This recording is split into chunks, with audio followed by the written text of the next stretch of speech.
Merci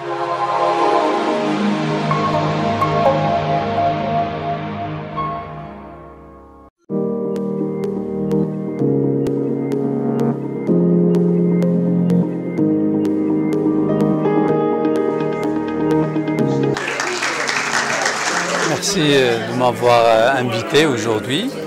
C'est l'occasion pour moi pour vous dire bienvenue à APD, bienvenue à Rabat pour APD Maroc, APD Rabat. Je viens d'apprendre comment vous êtes organisé au niveau de Rabat et je vous félicite pour les efforts que vous êtes en train de déployer pour la formation, c'est-à-dire pour l'épanouissement des principaux dirigeants de notre société.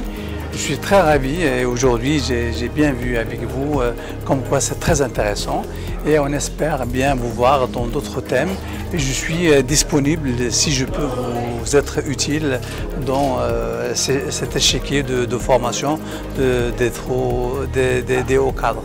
Voilà.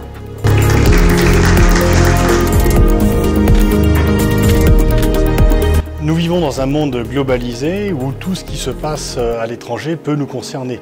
Les frontières n'ont plus la même signification parce que le temps et l'espace se sont contractés. Chaque pays est maintenant au centre. Les rapports de force changent, il y a une mutation, on voit que les États-Unis, sans être sur le déclin, ils restent une grande puissance, mais sont de plus en plus concurrencés par la Chine. Et très probablement, la Chine deviendra la première puissance mondiale d'ici une génération.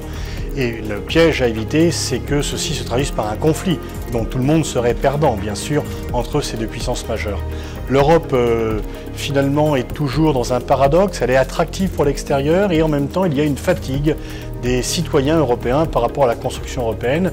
Quant à la Russie, elle est à la fois atteinte par un complexe d'encerclement alors que c'est le plus grand pays du monde et ses relations avec les pays de l'OTAN sont toujours finalement très en confrontation.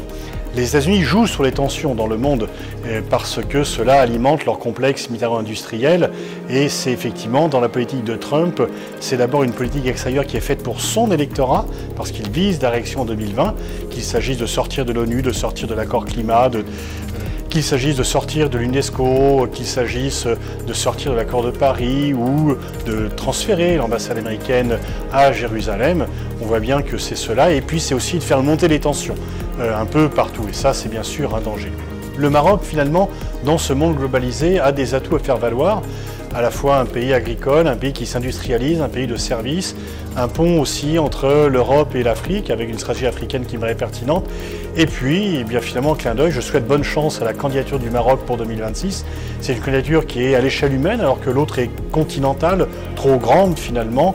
Et le Maroc, par à la fois la qualité de son football et en même temps aussi par ses traditions d'accueil et sa position géographique, le fait que c'est à la fois une candidature arabe et africaine, mérite d'obtenir l'organisation de la Coupe du Monde 2026.